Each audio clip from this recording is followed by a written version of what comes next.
recorded. Good evening, everyone. I'd like to call this meeting to order, the regular council meeting of September 23rd, 2024. Members of the public can be present in the council chambers during the meeting, and also please note that the webinar will be recorded and published to the city's YouTube site.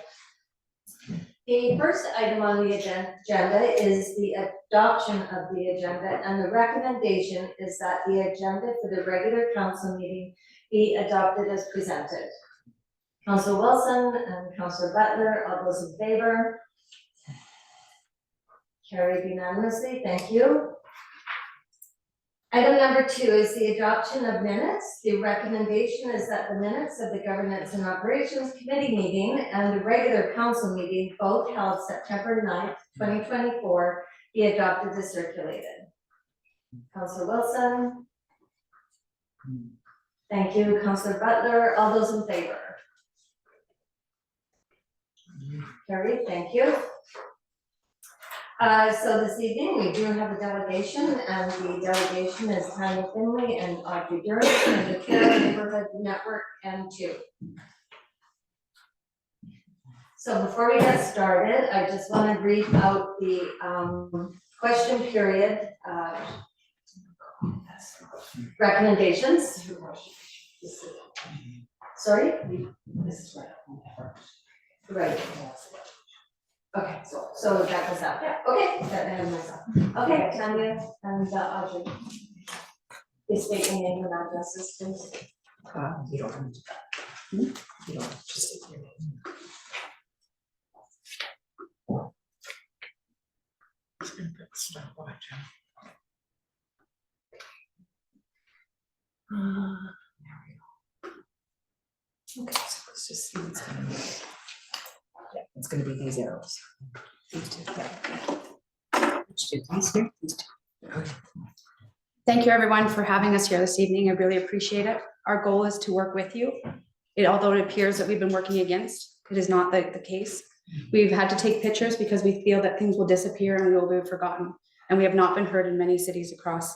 And so we know that you are listening, and thank you for this opportunity, this delegation today. It means a lot. Sorry, can I just get you guys to state your name and address? Yeah, sorry. Oh, She told us said not to. Tanya, my name is Tanya Finley. Sorry, my name is Tanya Finley. And I'm Audrey Durham. And we're both representing the Trail Neighborhood Network. And Tanya can tell a little bit about her background, but I've been here for 8 years. Before that, I was a chef, a restaurateur, and after that, I've been a consultant with many provincial projects and mostly in community development and business development and Aboriginal tourism. So yes, and doing this delegation, it was extremely stressful because we were given the instructions that we weren't allowed to talk about anything that we talked about before, and that we aren't allowed to talk about anything to do with the constitution of land, labor, or legal. So, but I love a challenge, those of you that know me, so here we be. So thank you very much. I'd also like to make a point that the government has changed some rules on the provincial, so I understand that you guys have had some differences as what's happened with the new legislation changes and governing bodies. So this doesn't fully represent what we were allowed to post last week, and we didn't have any time for adjustment or change. So just take note of that there has been some provincial changes. And then also, the expansion of this, we're talking about the Riverside residents, but we are now getting calls from the other side of the walking bridge that there are neighbors and residents and businesses in distress on the other side of the walking bridge. So we are representing Riverside and anyone that is worried about what the shelter does. We're worried about clustering of services, and we are worried about the proximity to children, seniors, and parks. We have the letters and steps that we can take them from you. I'll send this to everybody out here so that everyone has a copy so that you can be part of this. We've also asked for drug testing of staff that are working at sites like this as well. We are waiting to hear back from that to make sure that the vulnerable populations in these sites are absolutely being taken care of to the best of their abilities. Neighborhood Network advocates to the citizens of all levels of government, provincial, federal, municipal, partners like BC Housing, Interior Health, and we are hoping to work with TCAL and Sheila as well on those. We've asked to be part of the task force and so far have not been allowed to speak. And we're here requesting mayor and council endorse a letter of support to the Riverside Shelter Partners with a request to work to develop a neighborhood safety plan to protect the residents' right to safety. And we're proposing to do this by setting criteria to track the shelter's success. So what's a good neighbor policy? Is it the same as me being a good neighbor, or is it different for the shelter? And also to set criteria before a lease extension is given with BC Housing. Right now, I understand it's a 1-year lease with potential of a 3-year lease. And then Mayor Jones, you said at the library meeting when the 15 of us met that you couldn't guarantee that it wouldn't be for 4 years. So we want to know, like, who's setting the criteria before the lease is extended? So with that criteria, we would like measurables and matrix. We would like bylaw extended into evenings and weekends and possibly a CSO officer. We would like this so that the data is being tracked back to us and it is an independent source, not necessarily us having to take photos that someone's actually doing this, because we are all volunteers and we are tired and we are scared. Yeah, and we're here to advocate for the residents and the neighborhoods where shelters are located, so business neighborhood and the neighborhoods, and try and prevent the entrenchment of criminals who are exploiting the vulnerable people in the Riverside area as well, because that's happening all the time. We also have a security company that would be happy to patrol the 1 kilometer radius. That seems to have an effect in all the communities where shelters, particularly with no low barriers. It is very concerning that we do not have bylaw and security in the residents in those areas around it. We are asking for public consultation on any of the new adjustments, and we're asking for 3-month stages of where we can know if this is measurable, if it's actually working. We would like to know how many deaths, how many overdoses, how many rapes, how many police, fire, and ambulance calls are at the site. Most neighborhoods don't see what we see when we live near or work by a shelter. They don't hear the sirens and the constant sounds that people are needing noise cancellation machines to sleep at night. And the people that are dying are suffering. And we are all in this group over here and this group over here have all lost a very close loved one, and one just recently this month. So what we can say is that we are all working for the same purpose, and no one was listening, and that's why we had to go the route that we did. And I think it's effective and it's working.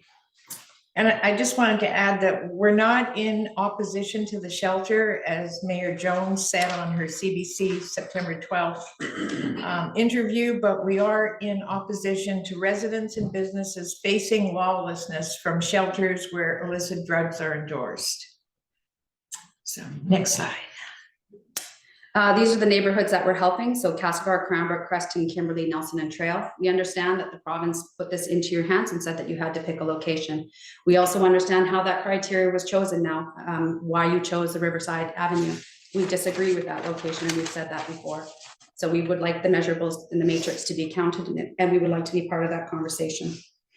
We're going to be looking for criteria for success, and we'd like to be part of that conversation with Sheila and the City Council, as well as the neighborhood residents and the people that are affected with addictions, because we are hearing from them that the response that they're getting is not what they want either.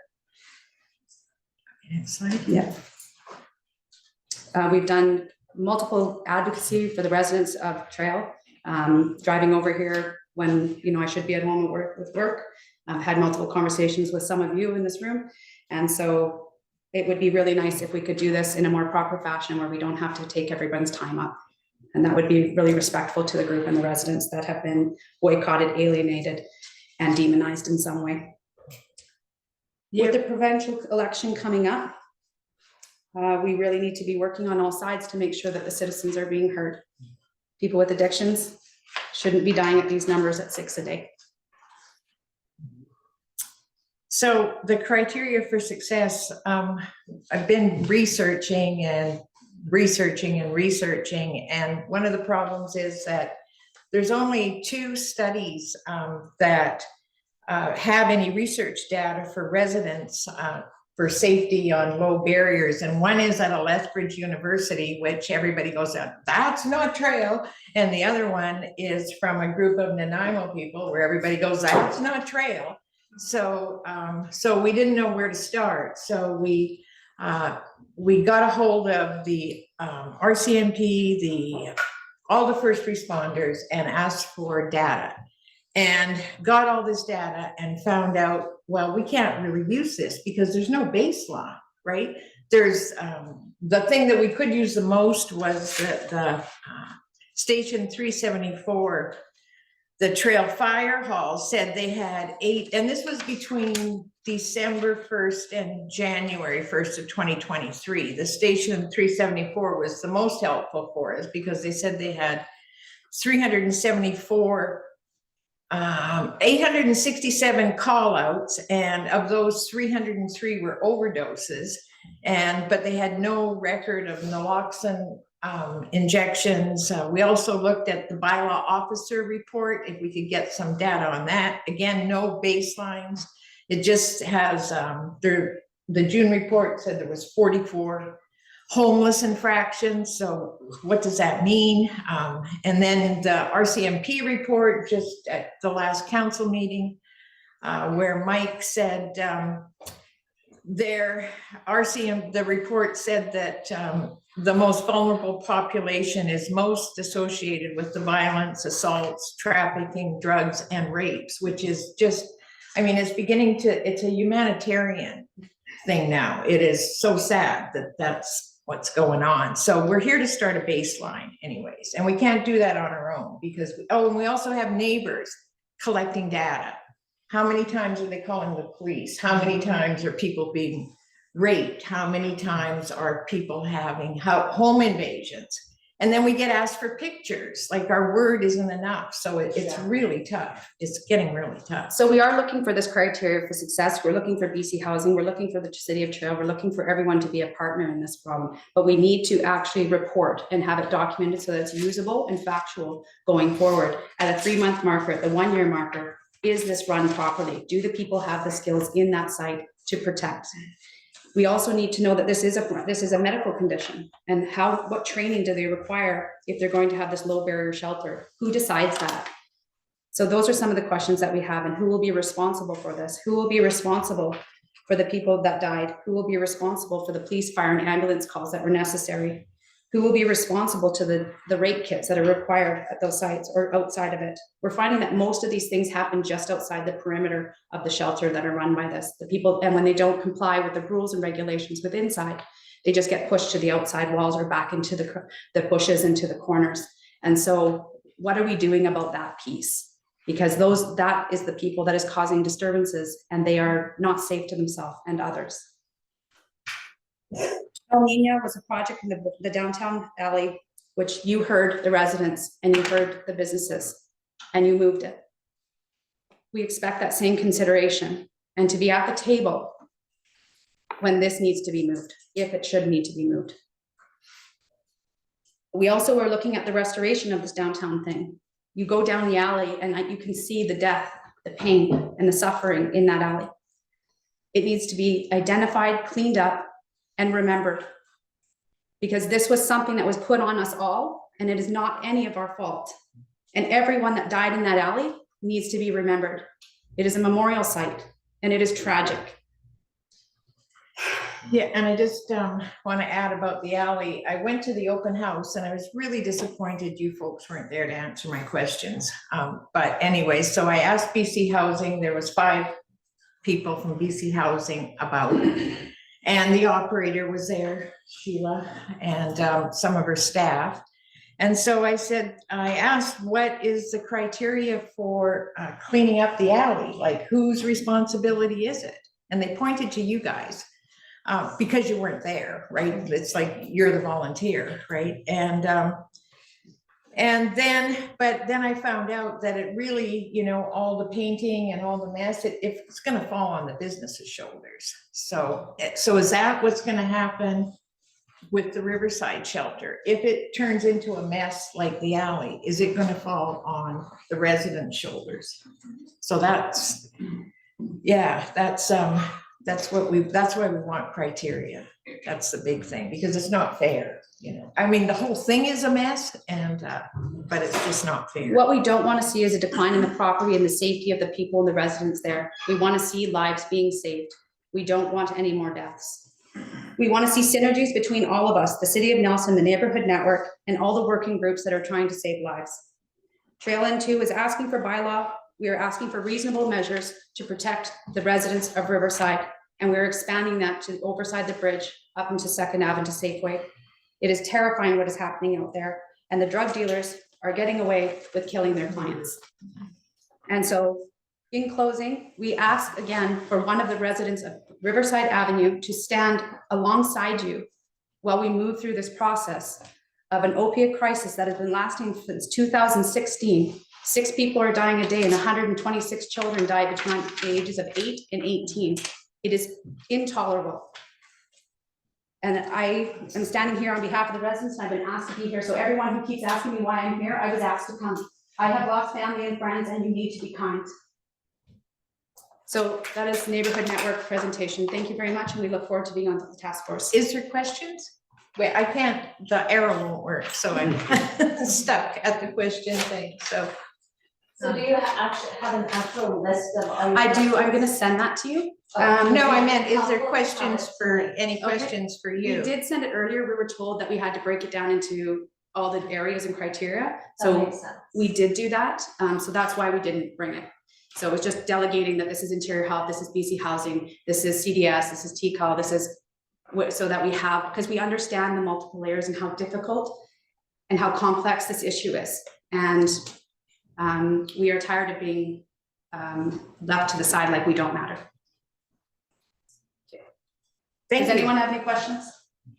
Like, Well, I think, hold on a sec. You can ask a question, I will right? ask if anybody has any. no, we're asking for you, if you Yeah. have questions, like, you Does know, council have any questions? I can't get It won't the move. Q slide, it's frozen. Does council have any questions? Don't touch it, 'cause before we I'm move not forward? Just a comment, Mayor Jones. Thank you for the presentation. I think it's reasonable in some of the requests here. You're looking for data and measurables, and I think that's something that's very helpful for all of us. And so I have no questions at this time, but I just want to thank you both for coming in and giving us this presentation. Thank you. Thank you. Thank you, Mayor Jones. We are looking for a letter of support, similar to the one that you gave the Trail Community Action Team, to say that we do good work, that you support what we're doing, and our goals are the same as your bylaw officers. They're exactly the same. Our first meeting, Tia said at the meeting, the group is 90% on the same page. They're grassroots and we're not. That was at the chamber, after the chamber thing, but anyway, sorry, Tia. And yeah, okay, so thank you. Thank you.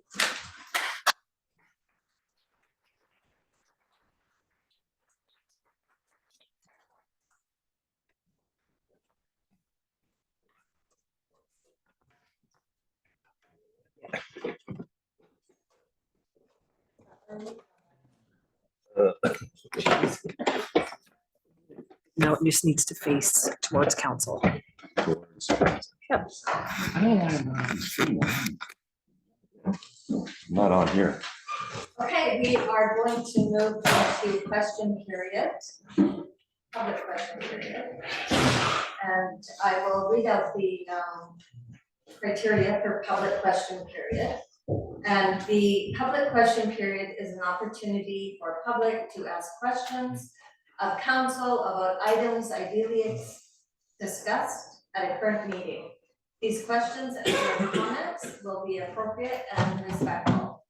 Should council feel your questions or comments are inappropriate, you will be asked to step away from the microphone. I will make myself available at the end of the evening, at the end of the meeting, or if you wish to make an appointment to continue to discuss the matter one-on-one.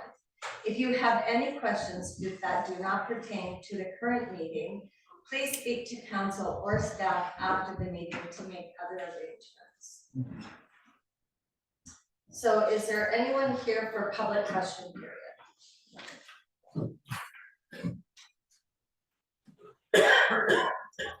My name is Margaret Crawford, and I live at 209 Kootenai Avenue here in Trail. I have two questions, and then just a brief explanation. What is it going to take for all levels of government to start protecting young people from going down this path to death at an early age? My other question is, why do we as a society continue to condone and even encourage the use of drugs? Instead, society needs to focus on educating our young people to not go down that path of drug use at all. Instead, we should be helping them to find a trusted adult to whom they can talk about their worries so that they can get some guidance on how to deal with whatever trauma they have experienced. After all, everyone experiences anxiety from time to time going through life. That's a given. It is how you handle the stress or anxiety that will see you through the rough patches we all face. Turning to street drugs is no solution to anything, and there is no such thing as a safe drug. As many of you know, Yerin Joshi and I set up the elementary counseling program in our school district in the mid-1980s. And in that role, got to know the students in all our schools, many of them from the age of 5 onwards. A majority of young people on our streets were not born and raised here, but some of the addicted souls on our city streets were past students of mine, and many of them have died on the streets. And I know what trauma they experienced growing up, but they all had potential and were capable of being successful in life if society had been more proactive in protecting them from this horrific ending. Thank you.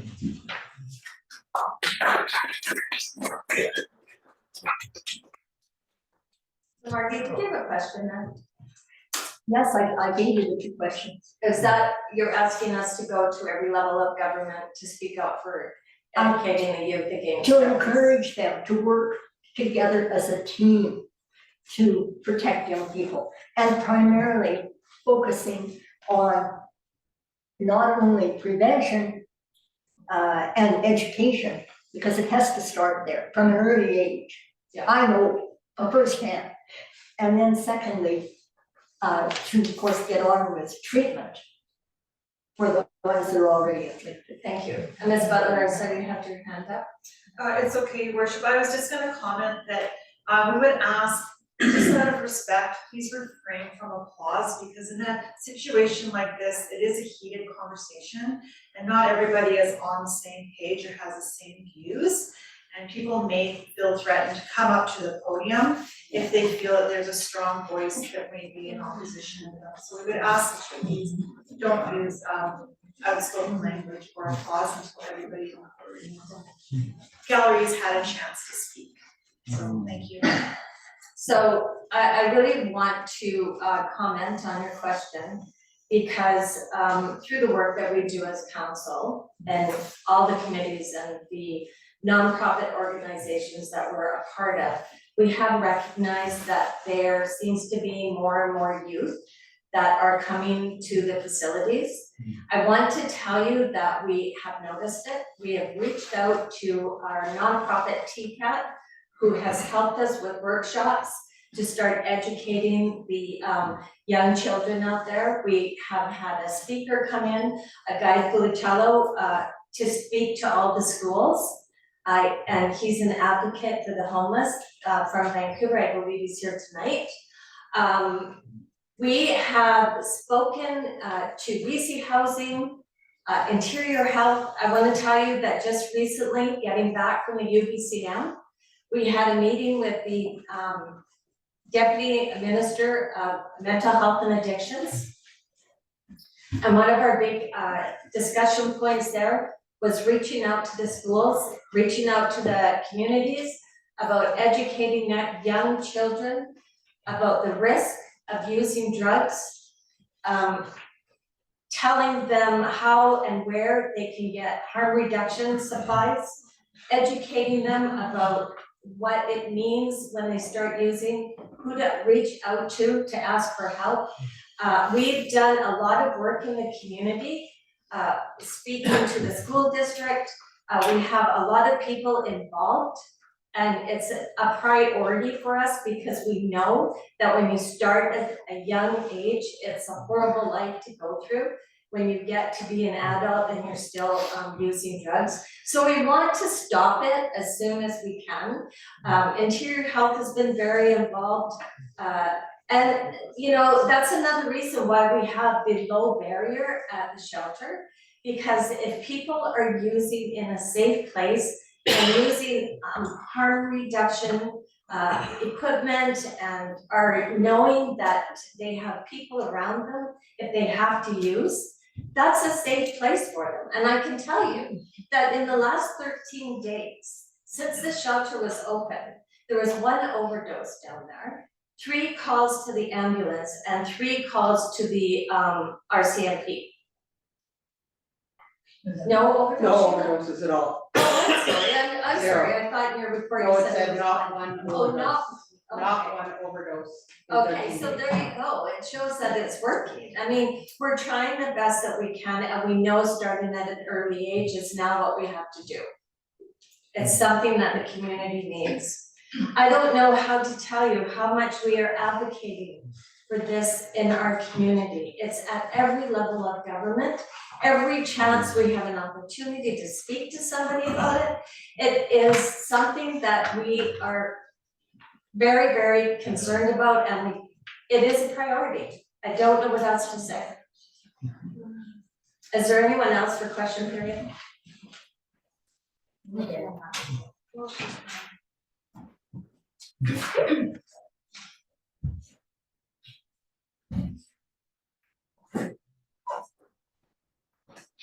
So you know me, I know you. 2080 Riverside Avenue, Just please state your name. Margaret Sherwood. And we're talking about the safety and security of the people in the shelter. We still have done nothing for the safety and security of the people that live around the shelter.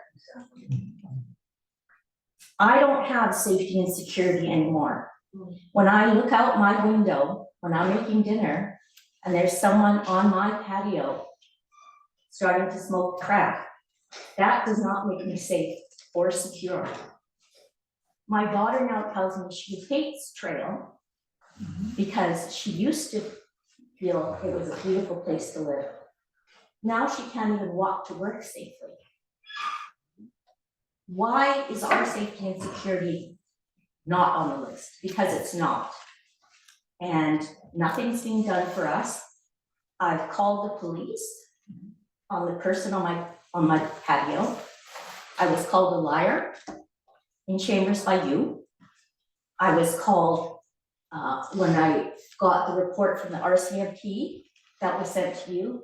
Mysteriously, my phone call was not on that report.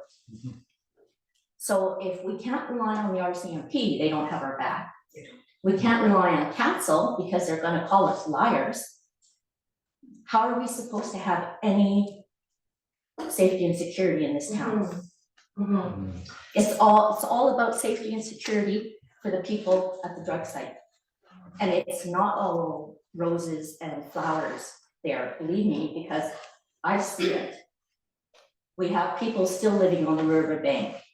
We have people still screaming. We have fire trucks and ambulances going there and police going there that we are promised once it's open, this would not be a problem.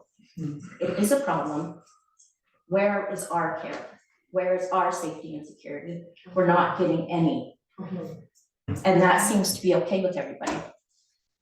I don't understand. I worked hard, I have trauma. I didn't go to drugs, that was my choice. Drugs was their choice. Where is my safety and security? I have a right to be able to be in my home, not have to lock all the deadbolts on my doors, because I don't know when the next person's gonna come on my patio.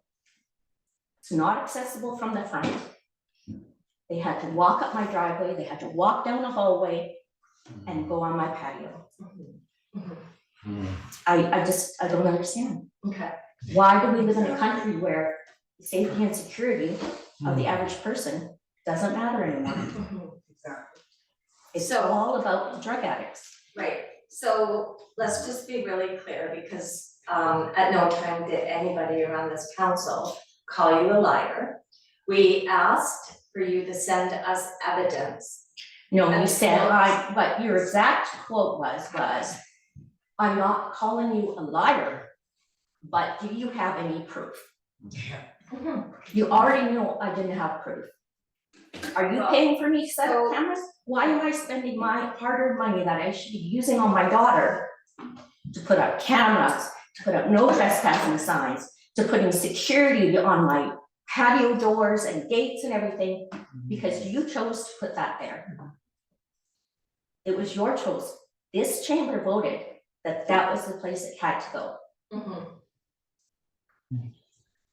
Okay, well, I can tell you what we've done now down there on our part for security, and I know that through BC Housing, we had extra security down there. I know There was that, security for the building before it was occupied. There is no safety or security down there for us anymore. and I know that we've had extra police patrols down there. We've had our bylaw officers going down there. I can only tell you what I know that we have directed to be done. And unfortunately, these incidences are happening, within that period of time that I don't, that's why I'm asking for videos. I need evidence to show the police. Are you gonna pay for me to set up video cameras? No. Or am I taking that food out of my daughter's mouth so I can do that? No, so I'm not going to, I can't So- argue with you, Margaret. It's not these right, things it's a have question. happened. Are you gonna help us or not? Yeah, well, we're trying to help. How? We're trying to help with all this extra security that we have down there. You haven't put any I security. know that the shelter has 32 cameras. The camera's not a security device. It's after something happens, you can show them who it was. Okay, so you know what, I'm gonna pass this over to staff so that we can have another look at the security down there and see what we can come up with, and that's all I can promise you. Because you know what, we have tried to do everything that we can, along with BC Housing and Interior Health, to help make sure that that is a safe community for you. We've also, and if you remember at the very beginning, we had Mr. McGaw, Gary McGaw, on the Community Safety Task Force. At one time, we had a voice down there for you. Where's our voice now? Exactly. So- Where is the security and safety?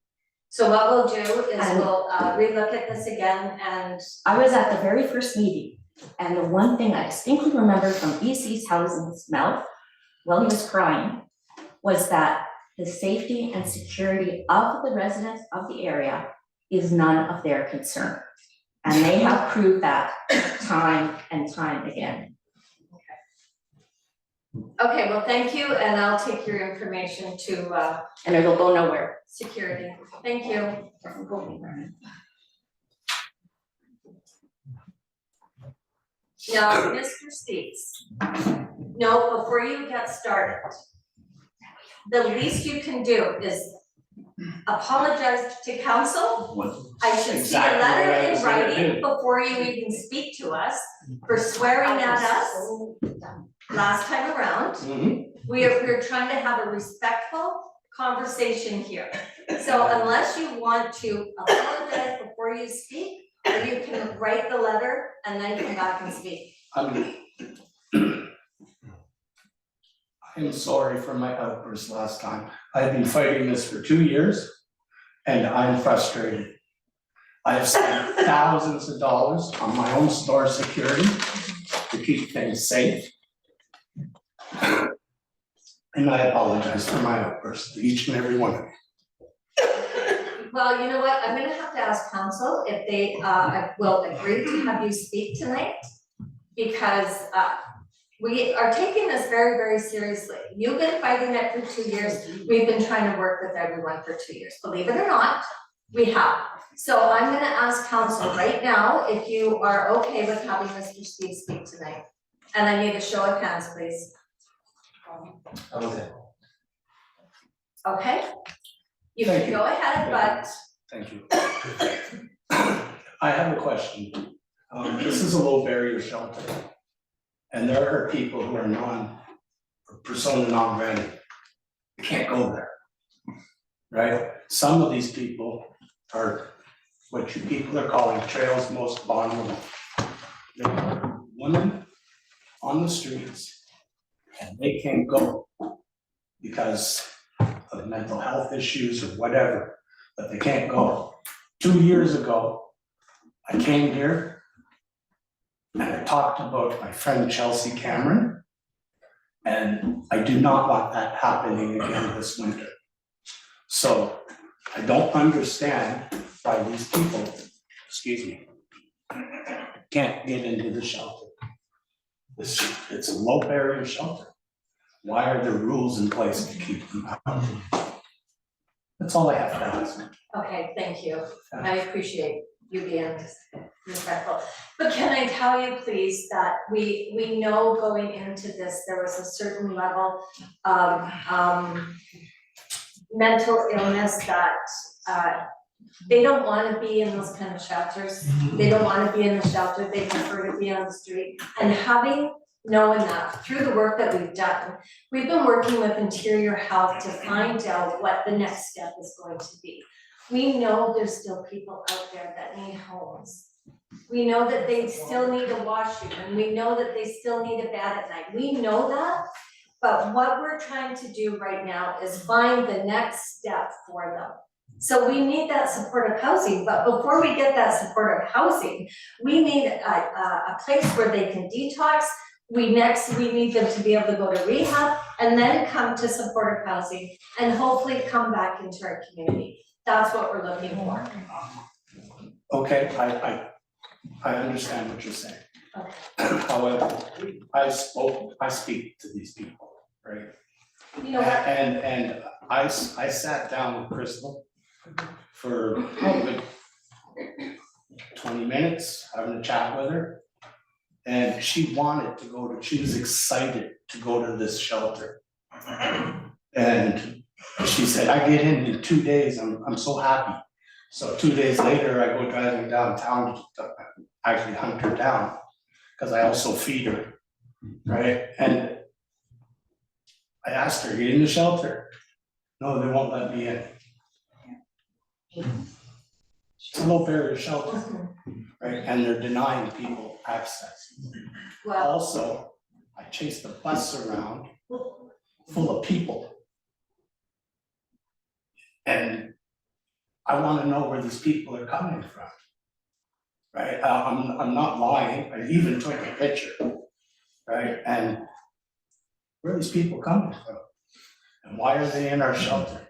This shelter is built for trail, and trail residents should be in it. Right, first and foremost, and this is not right, we're playing favorites, and I'm not saying you. Right. okay. So you know what, I have given you Yeah, an opportunity to speak. And I've gone against what I read out to you. So I appreciate this, but you know what, Mark? My door is always open. I'd also like, I just have a comment. Yesterday I was reading in the newspapers and I looked it up online. Alberta has reduced their overdoses by 55% in 1 year by throwing out this harm reduction. Yeah, thank you. So, you know, maybe something we Thanks, should learn from. Thanks. That you refrain from clapping, please. Let's be respectful.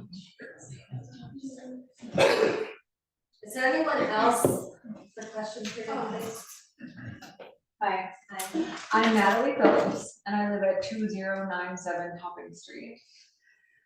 And I'm open a bakery at 1201 Bay Avenue. I have a couple of questions and then I'm gonna follow up with kind of what's happened with me for the last 3 weeks. I keep hearing this question, and it's what steps are you taking to protect local businesses and residents from, I don't know how to say it, the dangers of drug and just of what's happening here. What are you actually doing? I hear that there's more police patrolling and the bylaw officers are going around more. I'm just curious, is there gonna be like 24/7? Is there actually somebody going to be, like, is there going to be patrol all the time and not just around the shelter, but around the entire town? And then I had the question, do you know why the numbers are climbing in our town and not in other towns of people that are kind of drug addicted vagrants? I'm really sorry if that offends anyone. I have a huge heart and I do care about everybody. So I am opening this new business at 1201 Bay Street. I live up on Topping Street, so I was at my shop quite a bit last week. I've been approved by Interior Health of finishing things up a bit. And I had the misfortune of witnessing last Wednesday when I believe that the welfare checks came out. There was just like an influx of so many people buying drugs openly. That day, for the second time in 3 weeks, I had to call an ambulance and run to find a kit to save somebody's life. Yeah. 1 week before that, I lost a cousin to fentanyl in this town. And and then actually at the shop, there was a huge pile of vomit. And my dogs have rolled in human feces 3 times. And so I'm wondering, because I was really excited to open a business and I'm excited to be part of Trail. And I'm not gonna lie, Trail's had like a bit of a bad rap for quite some time. And it started to become beautiful. And now I'm like kind of questioning, I love it, I wanna open the bakery, I wanna be part of it, I wanna be part of the solution. But what is actually being done? Like, I don't notice more police officers. I notice a police officer often like sitting actually in the City of Trail parking lot there. And when I drove by on my bike the other day after just witnessing open drug dealing. And he was sitting just in the parking lot and I wanted to go say something, but I was actually afraid that someone would see me saying something to a police officer and then possibly target my business. And so I'm feeling really unsafe and I've never, ever been someone who's afraid before, ever. And I actually feel unsafe. So please, like, tell me if you can, any single one of you, what is actually being done to like help protect the people, the businesses and the residences. Like 2 people, 2 times in the last 3 weeks, I've almost seen someone die right in front of me. 2 women on the ground, blue. Yeah. It's so upsetting. I'm so upset. I'm shaking. It's terrible, and I really want to know what you, our mayor, is going to do to help us, because we all want to be here.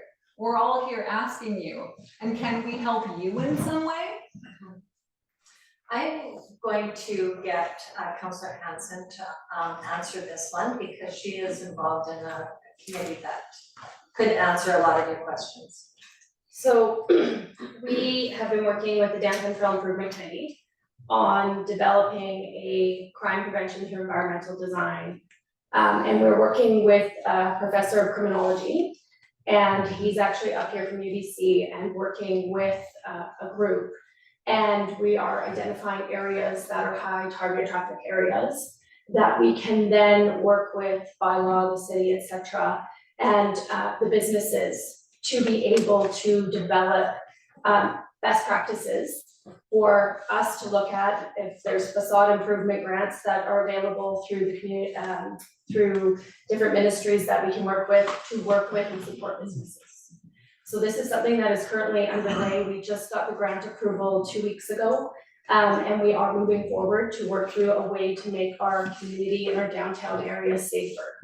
I will also note that I did make a motion that was deferred to the Community Safety Task Force to investigate adding additional bylaw enforcement officers. And that was deferred to after some time of the shelter opening to make a review where things are at and then potentially come back to council with that. Because it is a budgetary item that would have to be approved and planned for. So it's not that no one is hearing people, we are hearing you and we are working very hard trying to align. We've been meeting with RCMP, the head of RCMP division. I don't know, Mayor Jones, if you're able to speak to that information that we were presented this week, but they're hearing us. And the premier even in his address mentioned trail and the issues we're dealing with in our downtown in front of 2,000 delegates. So I would have to say that we are working, the mayor and the rest of council are working very hard because it's up to almost, it's at the premier and he's hearing the stuff that we're dealing with and understanding. And we've been asking for funding and money and help and help. I mean, we're begging for help every day. Okay. When we go down to these conferences and they hear us. Mayor Jones, if you want to add on anything. Absolutely. We did have a meeting with the RCMP and requesting more help here, more support. We need to get a higher complement here because we know that there's some officers off on sick leave. And they know, they've said that we're a priority. We're working with them to get anyone from across Canada to come to BC. And they told us that BC was a priority for lots of officers right now. And also that trail is a priority for them to send officers to. I also wanted to say that we did speak to the mental health down there as well about what's happening on the streets. I think I mentioned before, like I said, we have spoken to everyone that we can speak to. This isn't just in our community. This is in every community across BC. It's across Canada. Okay. But it's not though, and I'm wondering like, why is it so openly? Well, I will prevalent tell in you that trail? every community is struggling with this because we don't have enough resources. We don't have enough doctors, we don't have enough healthcare workers, we don't have enough, we don't have enough people, we don't have enough services or support to deal with it in our community. So then what are we waiting for to get those? Is it the upper government to send the funding, so we're waiting for funding? And is there We need something funding, that, and we also need the people to get the education to be able to come and do the work here. It's a problem that's right across well, it's across the world. I mean, it's in every community, and every community will tell you, you know, that they're struggling with it. They don't have housing, they don't have, you know, enough healthcare. So I would also suggest that you reach out to your Chamber of Commerce and see what they can do to help you. I mean, they're right there in that building right beside you across the street. I'll reach out to them to see what they can tell you and if they can help you with anything. I know it's a situation that we're struggling with as and so well. I just wanna clarify, if there's messes outside of my building, am I phoning the bylaw officers of trail or am I phoning Trail City Works? So if there's what? Like vomit, feces, cause I'm not, I cannot. Okay. You should be calling the general city hall number and they will put you through, or you can call us directly at corporate services. Do you want the phone number? No, I can find it, thanks. All right. Okay, well, I'm glad, I'm feeling a bit hurt, I'm glad to hear that there's funding possibly coming and it's going up to upper government. And I hope that if there's anything that the people and residents of Trail can do to help this in any way, then please obviously reach out and let's all work at this together, because we're all one people, right? Thank you. Thank you. Good evening, Donovan Brown. I've got rental properties on both sides of the bridge, heavily invested in rental real estate here in town. Definitely impacting my tenants, making it a very unsafe place to live and come out, you know, and do things. They can't go up the stairs at town. Anyway, I'm aware that you guys know the problem, so I'm not here to rehash the problem. And I appreciate you guys' willingness and a desire to do something about it. Here's the issue.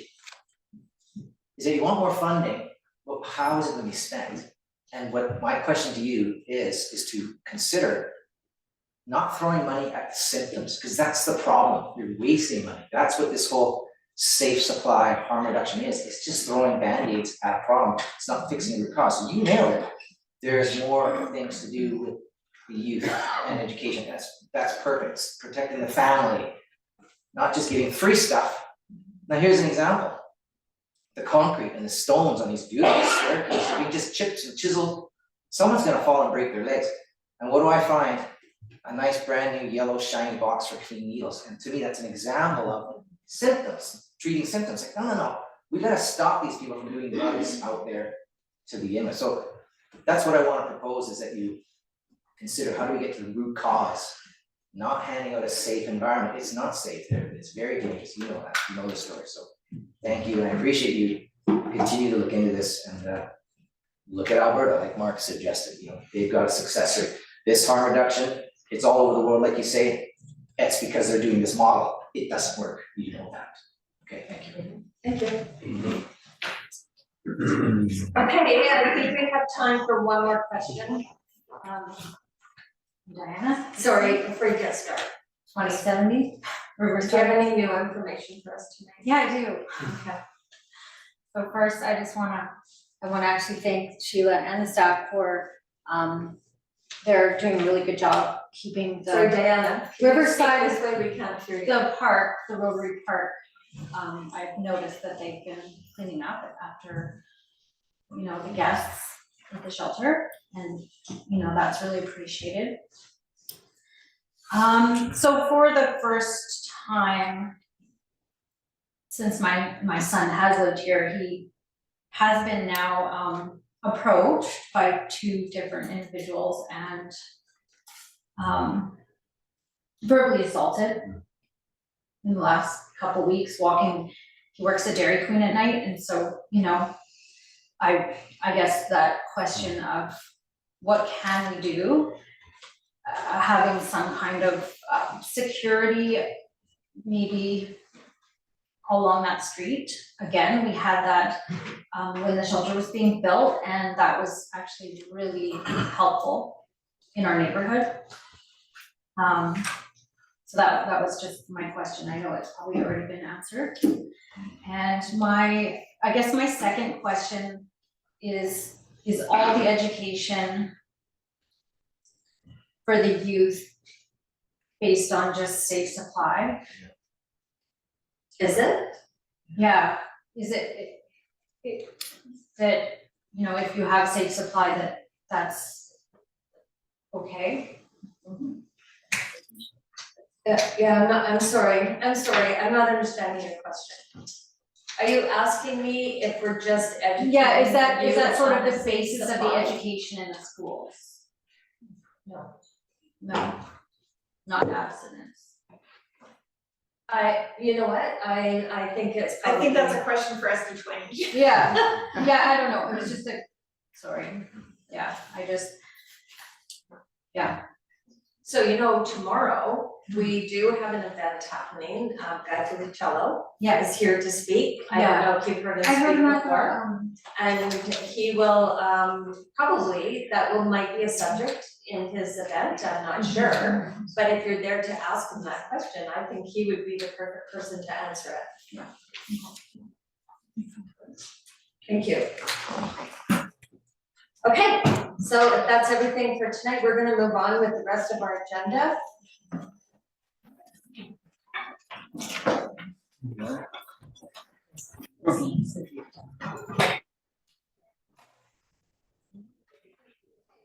Item number 5.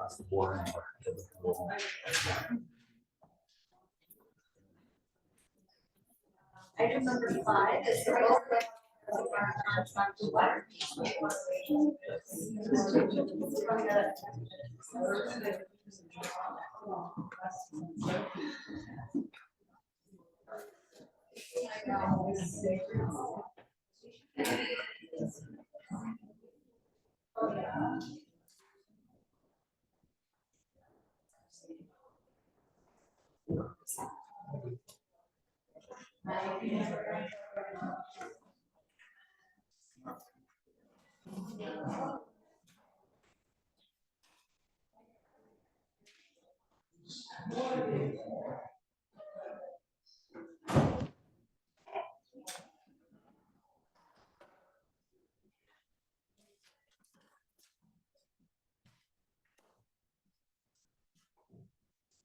Does anybody need a break before we go?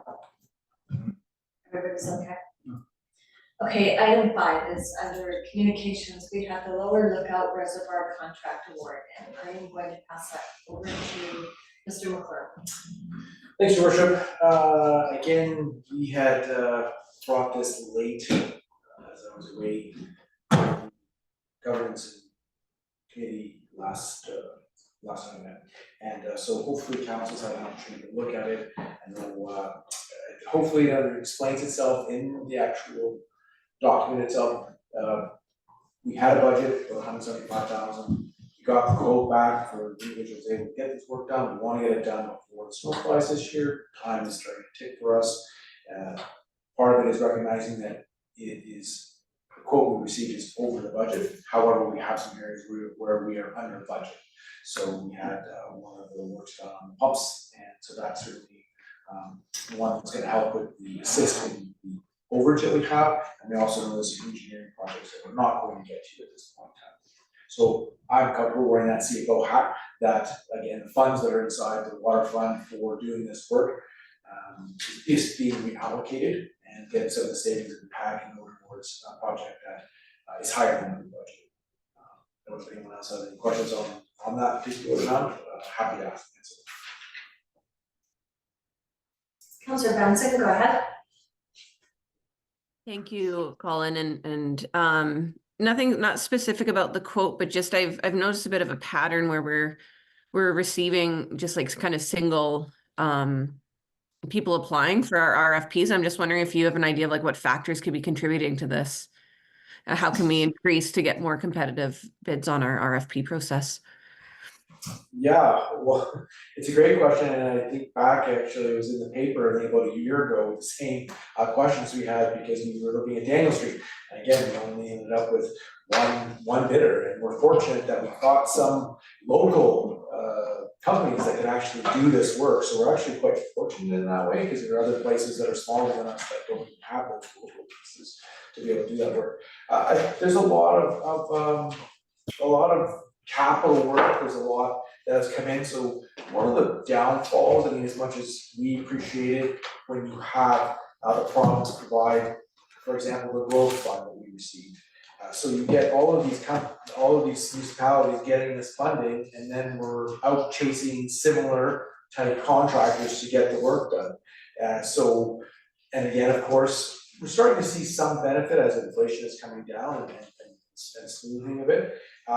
But I guess until I actually see an actual sort of recession that happens, I mean, you do hear about that a bit on some of the home construction, some of that, people are having a little bit more availability, some contractors being available that hadn't before. But I think that there's a lot of public entity money, and so there's been saved up in reserve, whether or not it's been provided through grants from the province, that in particular in our area is finite companies doing the work or are qualified to do some of this larger level of work that we need to get done.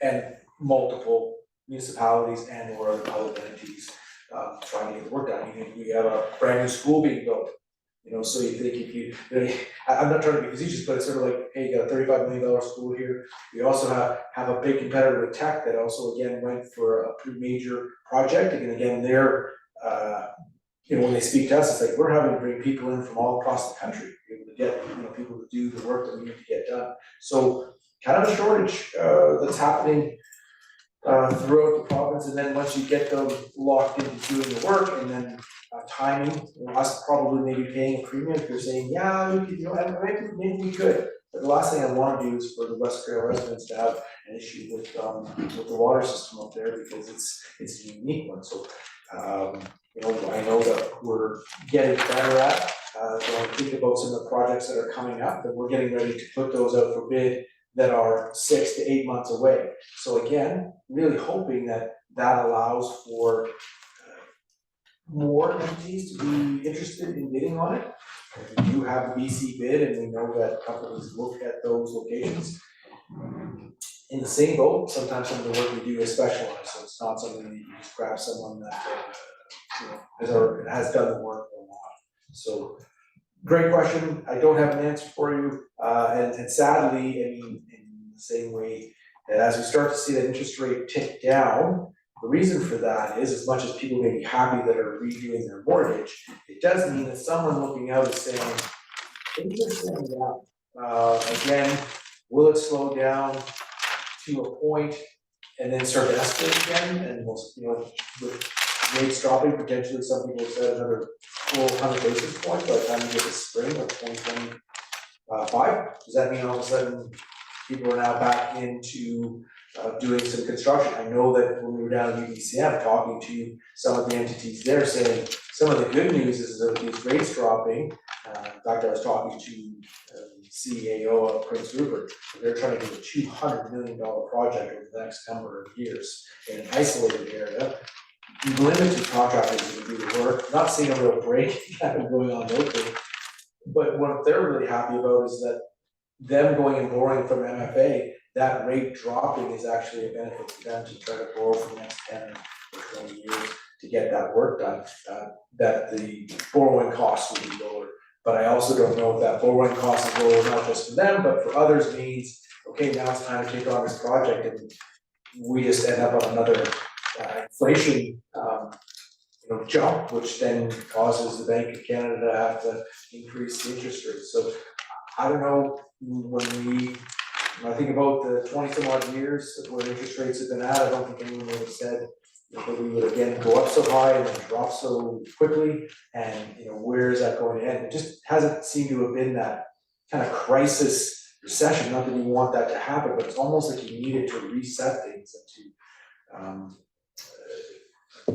kind of slow down that economy. Yet, okay, when we talk about slowing down the economy, that means that we're gonna have our own taxpayers having a hard time and with the mortgages, dealing with jobbers, right? So it's a bit of a challenge, but I don't know if that's a long-winded answer that you didn't probably want the full thing, but hopefully you're okay with what I'm saying. Thank you.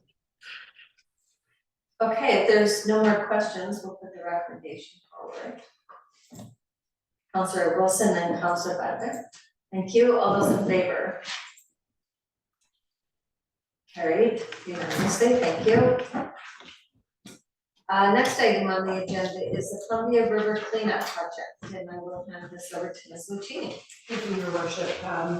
So this matter is really just a housekeeping matter. We're calling it a very excellent presentation at the last regular meeting on the 9th of September from some individuals in the community that are doing some really good work in the Columbia River. They made a specific ask of council to provide some in-kind staff assistance in permitting through the Provincial Water Sustainability Act, and this is simply bringing that back forward to you for a resolution to approve that this time. Okay, thank you. So the recommendation is before you. Is there someone that wants to make that motion? Thank you, Councillor Wilson. Is there a second, please? Seconded. Councillor Hanson, thank you. All those in favor? It's carried. Thanks, everyone. Carried unanimously. So the next item on the agenda is the adoption of the Governance and Operations Committee recommendations from September 9th, 2024.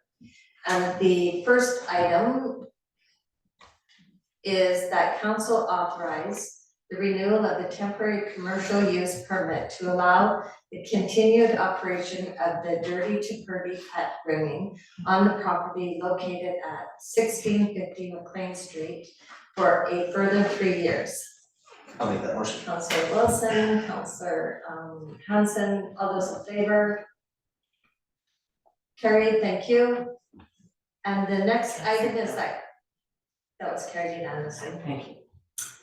That council waive 50% of the rental fees estimated of $2,209 associated with the Greater Trail Minor Hockey Association use of the ice in the 6:30 to 7:30 a.m. time slot for the 2024-2025 hockey season. Councillor Benson and Councillor Wilson, all those in favor? Thank you. Carried unanimously. I'm going to have to ask Ms. Butler, can you read the Murphy Foundation recommendation out, please? I seem to have misplaced it. I know I have it, now I don't have it. I'll just get the savior of all my things. So this is bringing two motions that were at the GOC this evening forward. The first motion is that council direct staff to enter into a new Trail Smoke Eaters facility use agreement for a 5-year term, 2024 to 2029, with an additional 5-year renewal clause with a license fee being $1 for the first 5 years of the agreement. Councillor Wilson and Councillor Hanson, all those in favor? Thank you, carried unanimously. And your worship, the second motion was that council accept the $1 million donation from the Murphy Family Foundation in support of arena upgrades, including installation of shock absorbing acrylic boards, purchase of extra set of acrylic glass for storage and use, upgrading of the concrete cooling flooring, and replacement of the sound system. Thank you, Councillor Benson, and the seconder, Councillor Butler. All those in favor? Thank you. I missed you. Thank you, that was carried unanimously. Okay, on to council committee reports, and we'll start with Councillor Benson. No update for me this evening, your worship. Thank you. Okay, thank you, Councillor Benson. Councillor Butler. Councillor Cashel. Nothing to report, Mayor Jones, thank you. Thank you. Councillor Hanson. I got a few things. So we had a Trail Regional Airport Advisory Committee meeting on September 10th. It's gonna be coming forward, I think, for a grant application for a master plan, as well as there's an upcoming Chamber of Commerce event on October 3rd. That's gonna be hosted by Pacific Coastal Airlines, and working on looking at some advertising opportunities, so supporting our staff there. September 11th, we had the Trail Health and Environment Committee meeting and had the annual air quality report, followed by program updates, and we actually had 6 visitors from the Ministry of Environment who are up touring tech, and really enjoyed the opportunity to attend the meeting in person and learn more about what we do at the Trail Health and Environment Committee. And on the 12th, we had the Downtown Trail Improvement Committee meeting. As I said a bit earlier about the crime prevention study, but they established the committee that's gonna then work and connect with stakeholders, downtown businesses, in the community, with Dr. Brian Kenny from UBC as a professor of criminology, and he specializes in crime prevention for environmental design practices, and that will be working on it with the Downtown Trail Improvement Committee. And then on the 12th, we had the OCP committee meeting, and we were worked through some growth projections and objectives, and looks like the facilitators are going to be coming up shortly in the next couple of weeks, and then work connect with some community stakeholders, and are planning a public engagement session, as well as attending a few events around the community, the Amazing and Aging Seniors Fair, Chamber of Commerce Business After Business on October 3rd at the Trail Airport, the Smoke Eaters Game, and Spooktacular. So for the community to know that there's lots of opportunities to then have some input in the official community plan coming up. And then, of course, we went down to UBCM, so that was slightly busy. But the one thing that you and I both attended, Mayor Jones, was the Association Kootenai Boundary Local Government meeting. And we were able to discuss a bunch of the items that were submitted for the top resolutions, including reasonable access and transportation to medical services, funding models for emergency management, improved health services planning and delivery, which included better engagement and planning throughout our jurisdiction regarding mental health, addiction, recovery, and homelessness, to name a few of the items specifically. And then all of the amazing meetings we had with all of the ministries, which I think was very positive out of that, so. I agree, thank you. Councillor Hanson, Councillor Martin. Thank you, Mayor Jones. Just got a quick update here. There was an email sent to council a while back asking for cover at the transit bus stop at the KBRH. I spoke with James Chandler from the RDKB about this, and he's been in talks with BC Transit to install a cover at the location. It will be attached to the side of the building, extending over the bench. As that location is the sidewalk to the front entrance, it will continue to be a clear path. There's no date as to when this might happen, and it will be done in conjunction with staff at KBRH, the maintenance folks. That's it for my report. Thank you, Councillor Martin. Councillor Wilson. Nothing to report, Your Worship, thank you. Okay. So on to my report, and I sort of feel like my report has been reported. You know, as we talk about the ABCM and all the meetings that we had, it seemed quieter this year, but I just want to thank council who came down with me, Councillor Hanson and Councillor Benson and Councillor Martin for being so committed and doing the work that we had to do down there, speaking to the ministers. Well, we only got to see the Minister of Housing, but you know, all the deputy ministers and just having that great conversations and the extra networking and collaborating we did, you know, the extra meetings we did with the other communities and the regional district, and all that work was really, really appreciated by them and by me, and I just really want to thank you for participating and being a part of it. I did have one item that I wanted to report out tonight about, and it was an update on the Gulch. You know, I got staff to reach out to see if you remember a while back that, well, when we were first going to put the shelter up there and all the controversy around the traffic up there and the speed of it. So we did have a meeting with the Ministry of Transportation, and they did do some work up there. They, you know, collected some data, and we had talked about getting a crosswalk and slowing down the traffic up there. And so I'll just let you know what they said. The crosswalk warrant analysis in the Gulch was completed as scheduled in April and May by the Ministry of Transportation while school was still in. And it took into account the entire population of the city and Trail and took a very conservative approach with a more dangerous 4-lane cross section up there opposed to the existing 3-lane. And also an additional conservative approach considering primary users of all 3 of the crosswalks for children. So the analysis came back that it was very clear that all 3 of the crosswalks on Roslyn Avenue are considered safe and do not warrant any type of special crosswalk or upgrade. So having given the results, the ministry won't be conducting any more safety upgrades to the crosswalks on Roslyn Avenue.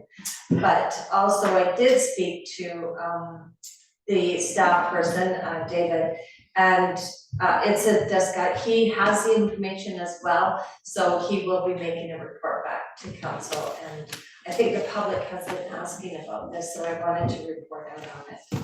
Just to let them know that the work had been done, and we do an analysis, and the city is looking at ways that they can maybe help slow the traffic down up there. So that's my report tonight. Number 8 is the consent agenda, and the recommendation is that the item on the consent agenda be received for information.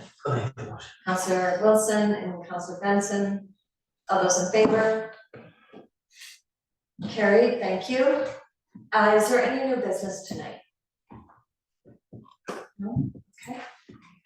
And number 10, we have the department reports, and it looks like we have the Regional District Kootenai Boundary Building Report for December 2023, and the Regional District Building Department Report for January 2024, and the Regional District Building Department February 2024, and March 2024, and April 2024, and May 2024, and June 2024, July 2024, and August 2024. It looks like we're up to date. So the recommendation is that these reports be received for information. Counselor Butler and Counselor Wilson, all those in favor? Carried unanimously, Your thank worship, you. if I could just denote that we should be getting those more regularly than that, and there was just a bit of a, I think, a glitch with some of staff where they had some challenges over at the building department, so we would hope to get that to you on a more consistent, regular basis, so expect that to show up properly. Okay, thank you. And the next item on the agenda is adjournment. Counselor Hanson, Counselor Benson, all those in favor? Opposed? Carried. Thank you.